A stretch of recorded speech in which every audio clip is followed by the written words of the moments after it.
Hey, what's going on, guys? Kikins here. One of the core concepts behind the bitboards in general is an ability to use so-called pre-calculated attack tables, which allow you to speed up your move generator significantly, because instead of generating attacks for pieces on the fly, you can just pre-initialize the appropriate tables containing all the possible attacks for all the pieces on board, and the matter of either generating moves or answering the question like is square attack by a given side is just a matter of lookup to the particular specific table. So starting from this video, we're gonna start generating or initializing this sort of an attack tables, and we'll start with pre-calculated attack tables for pawns. So I've also added some new dividers within the source code to logically distinguish between the parts of the source code, and what we're supposed to be, the part we're supposed to be working with today is called attacks. The source code is quite pretty the same how it was in the previous part. The only thing I changed is just slightly improve the commentaries, but the code is still kind of the same. So the very first thing to consider here, we want to initialize the pawn attacks table, and I need to create the variable of type U64, which means unsigned long, and call the variable call it pawn attacks. And this would be a two-dimensional array where the first index would be responsible for a side to move, and the second index for an attacks of a pawn available on the current given square. So we have up to 2 sides to move and 64 squares respectively. Also, I wouldn't like to add a little enumeration here to specify the sides to move, or in other words, colors. So I just want to enum white and black pieces. So white would be equal to 0 respectively, black would be equal to 1. And now we actually need to create a function that would be generate pawn attacks, and I call this function U64 because it would be returning the attack map of the type of unsigned long integer, and I call this mask pawn attacks. This function would be taking the square where the pawn is currently available at, so integer square like this, and also integer side to move, because the pawn attacks are different regarding the side, because like pawn are going captures only where they going, so forwards. Pawns are not about to be capturing backwards, so that's quite pretty important thing to consider here. Okay, so it's now time to open the terminal in the current working directory and try to make I type make to compile, and if it compiles, I just want to run the binary executable called BBC. The Windows binary executable is also being maintained here by the GCC cross compiler, and here is the output from the previous part. And okay, so it's actually it would be a good idea to actually define this function. So the very first thing to consider, we need to define the so-called piece bitboard. So the idea is very simple. So I just create a U64 variable called bitboard, and it would be equal to 0 unsigned long. Also, we need to define the result bitboard or attacks bitboard. So let's call this result attacks bitboard, and probably it's even better to put it in the first place, I guess.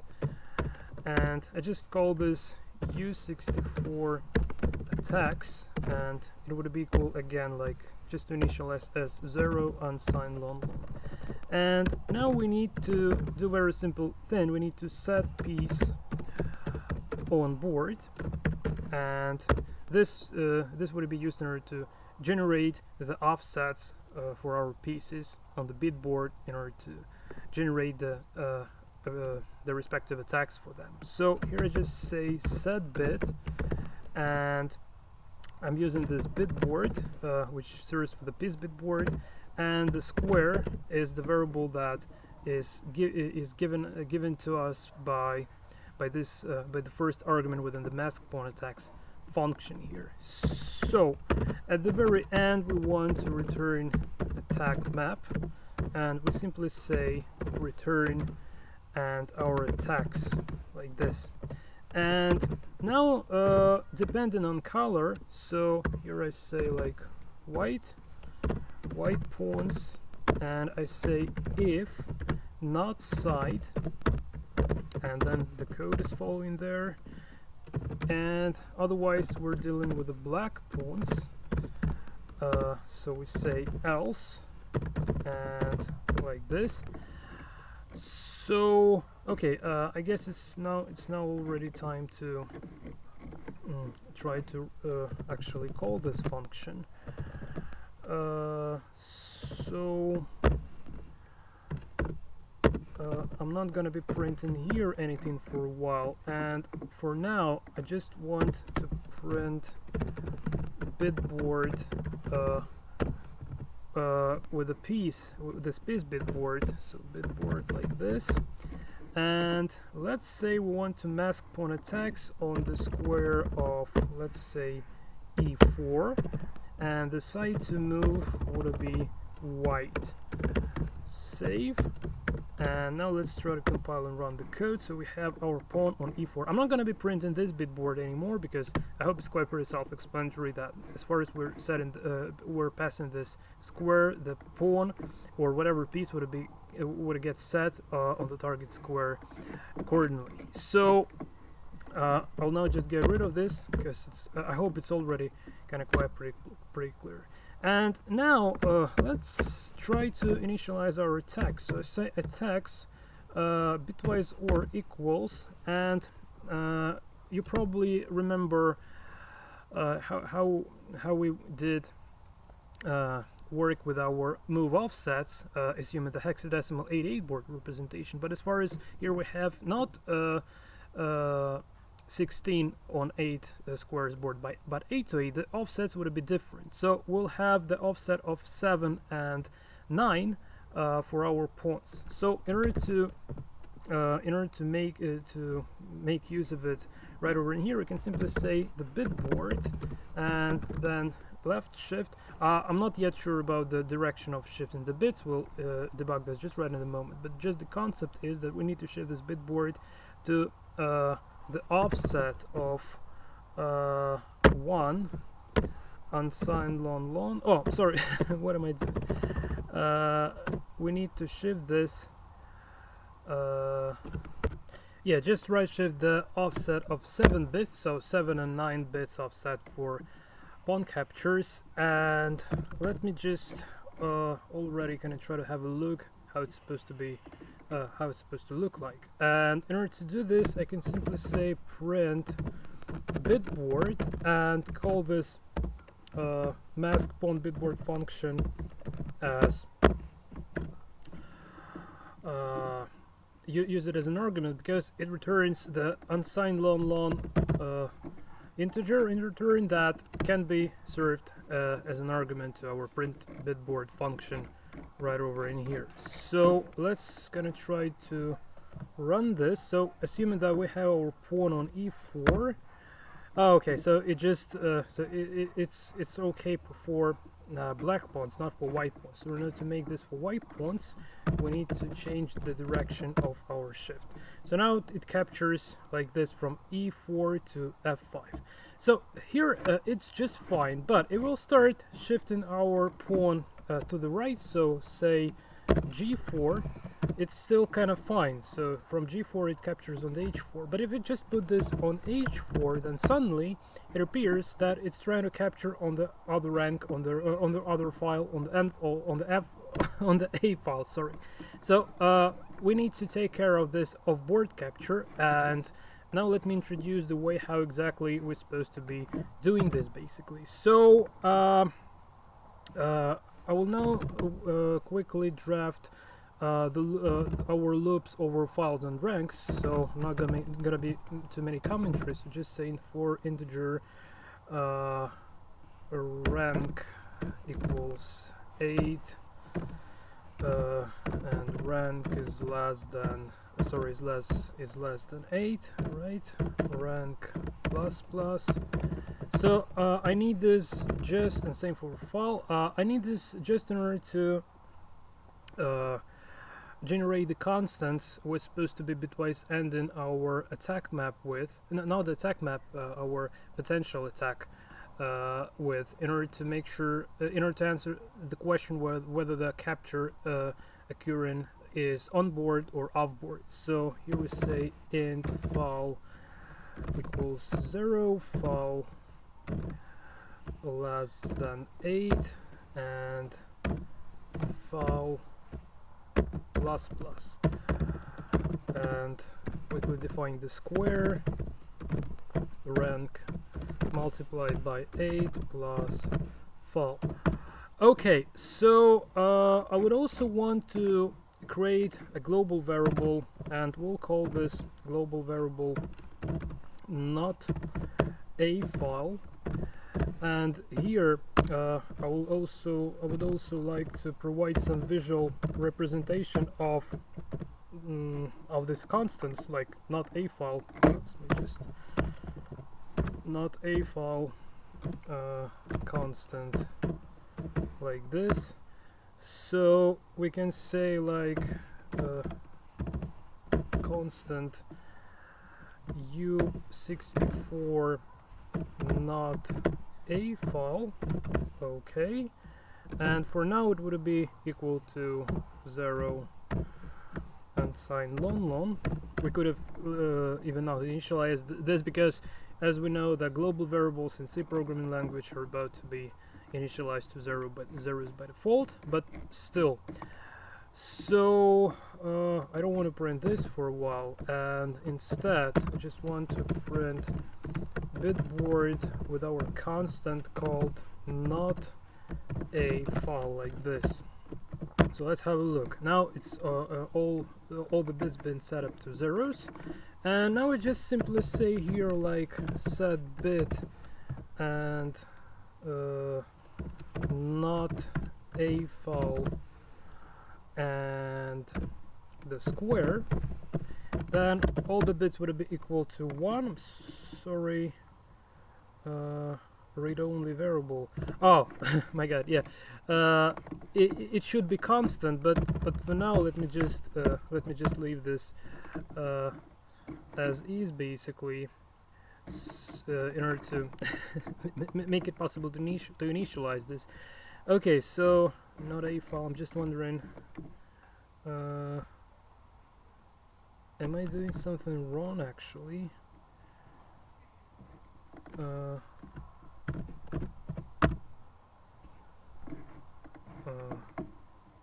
Hold on a sec.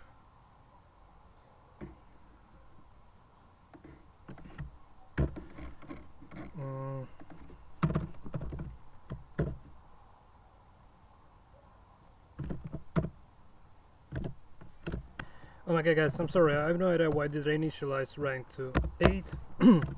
Obviously it should have be equal to 0, obviously. So now we have all the bits been set up here, but we need to all the bits been set up but not the a file. In that case, bitrepresented that this constant newly created not a file with our potential attack would reset the bits that goes offboard. So here I can simply say if not file, I'm sorry, if file. So if file is equal 1 or whatever non-zero value, in this case we want to initialize this the following way. I will now grab this representation and paste this right over in here to make it more clear visually on how it looks like, basically, and also try to provide the name, so it's not a file constant. yeah, like this. I think this should be fine. And as far as we're supposed to be making use of also constants like NotH file and NotHG file and NotAB file that would be involved when taking care of offboard moves for the knights.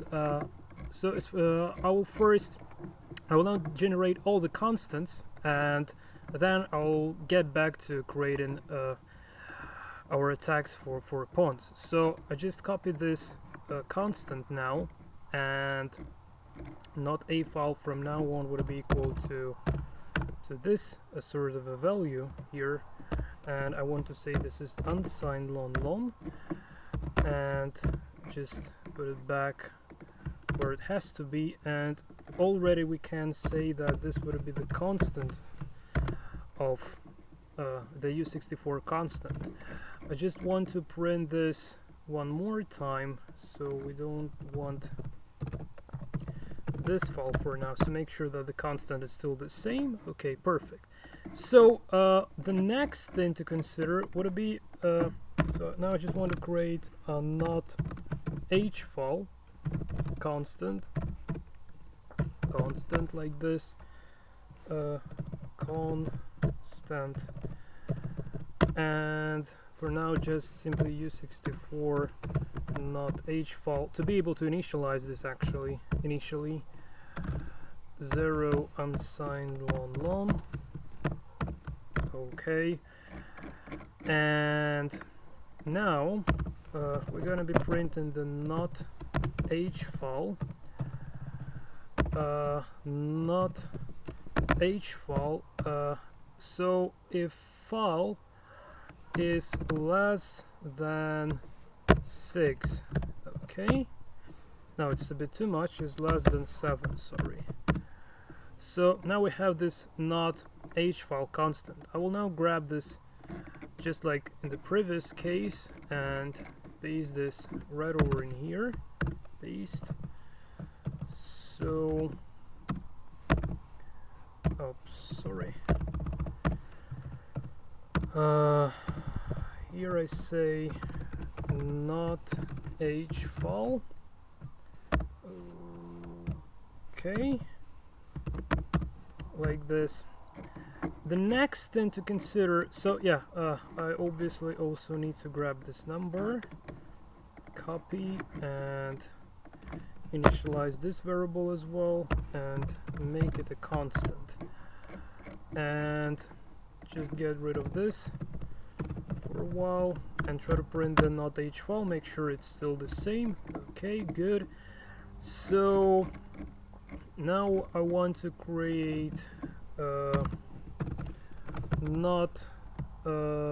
let's say HG file constant and U64 NotHG file. Okay, NotHG file, and here NotHG file, and like this. So we have this NotHG constant, which I want to grab as well. So just copy and paste it here. So NotHG file, and save, and grab the constant itself, copy, and bring it here. And the very last one, we need to define NotAB file constant. So U64 NotAB file,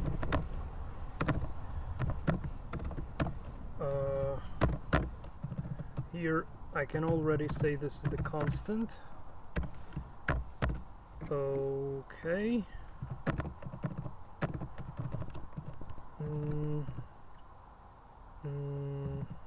Yeah, let's print the NotHG again. Good. now not AB. Okay, and if file is greater than 1, I guess. Excuse me. Oh, NotHG AB. Okay. Okay, so this is the NotAB constant. We'll make use of this as well. So as far as we have our constants to take care of board captures, we can now safely generate our moves, generate our attacks. So not AB file here. Okay, good. And just try to take this last constant and paste this in and create this constant. Okay, so we don't need this for loop anymore, at least I really hope so. So save. Okay, we have now we have our NotAB constant. Okay, so this is great. The constants has been initialized, and now we can get back to our mask pawn attacks function. So for pawn on h4, we have this offboard capture. So in order to take care of it, we need simply to say like if, and here we need to take our potential offset and bitwise end this with a not a file, because we have it goes to the a file, right?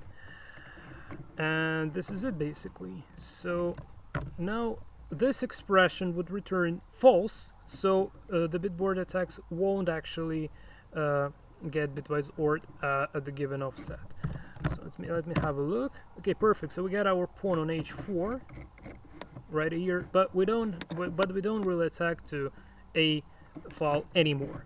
So literally the same thing we need to do with our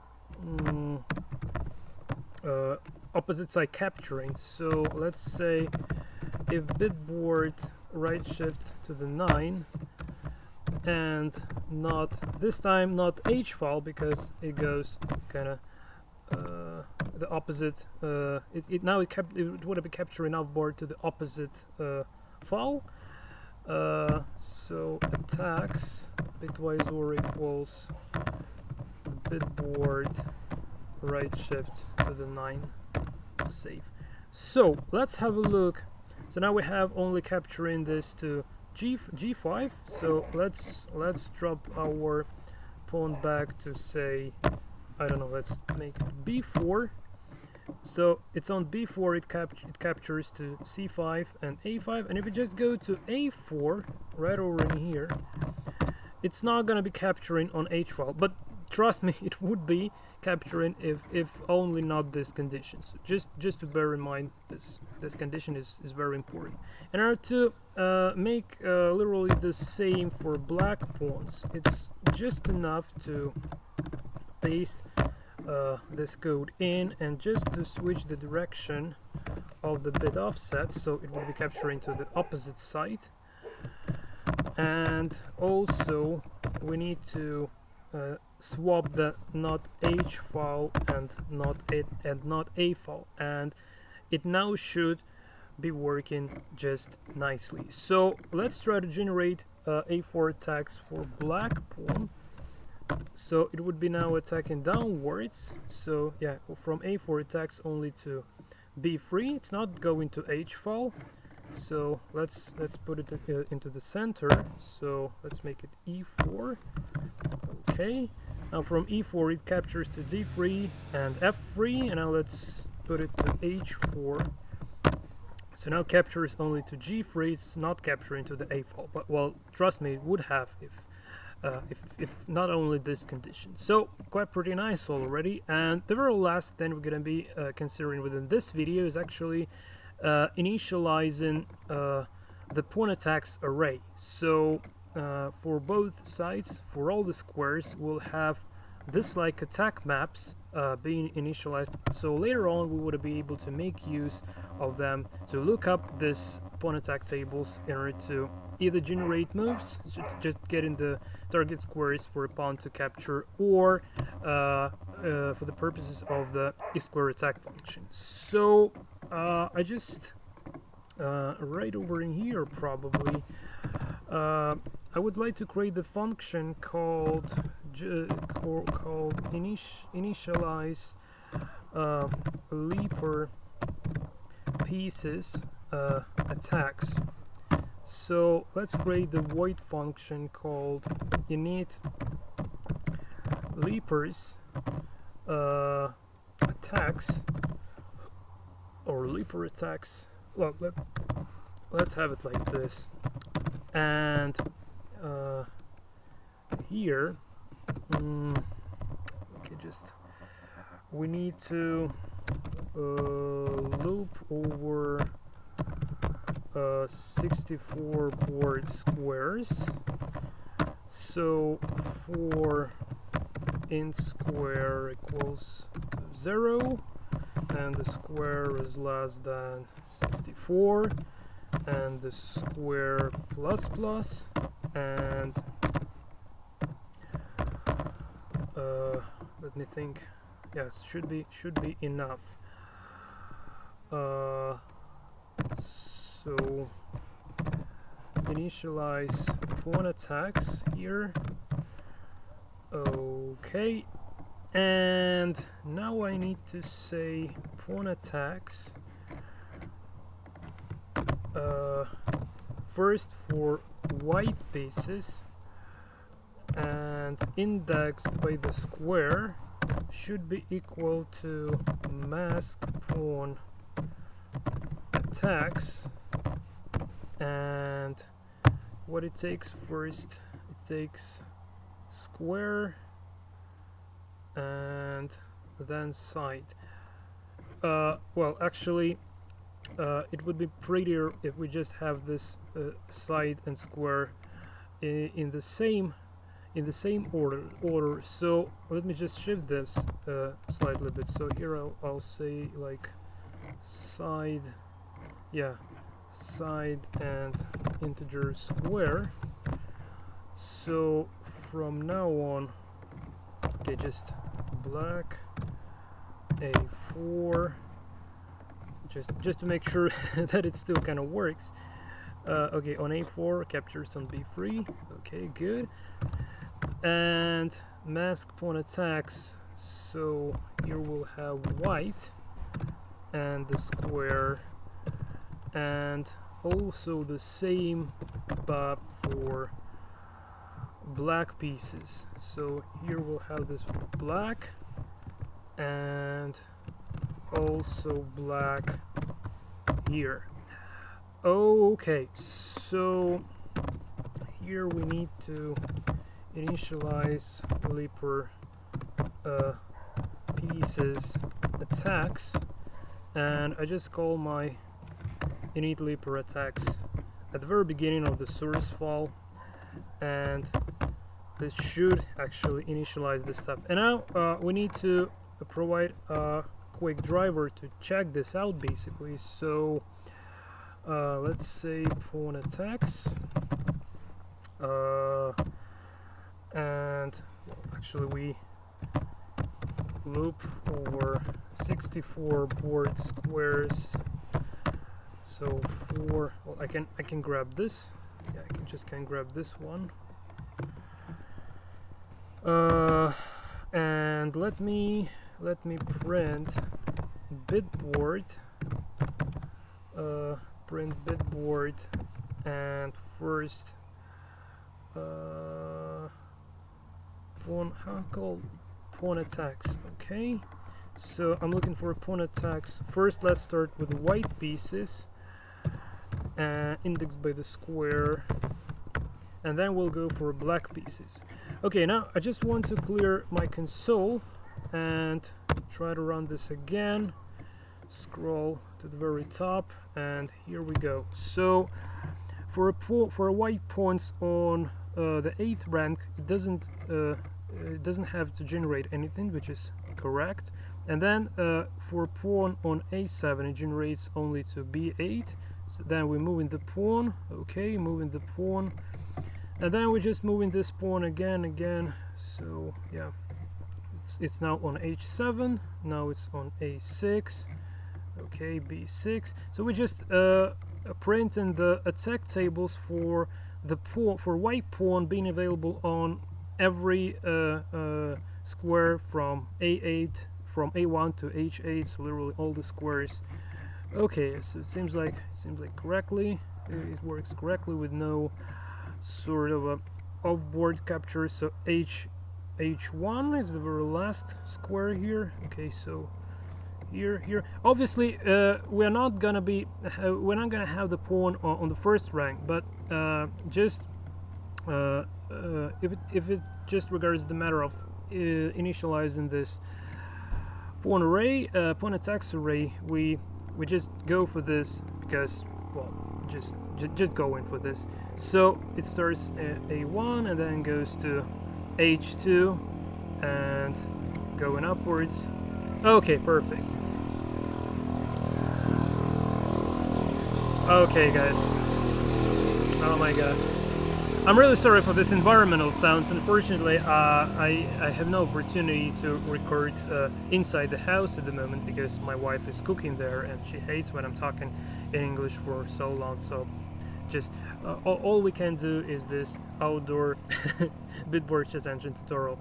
Okay, so now I want to do the same but for the black pieces, and that would be the very last task regarding this video. So let me just clear the board again and run the engine. So now if black pieces are on the first rank, they're capturing down, so nothing is available here until the pawn will go to h2. Okay, now here, okay, here, okay, now here, okay, going, capturing.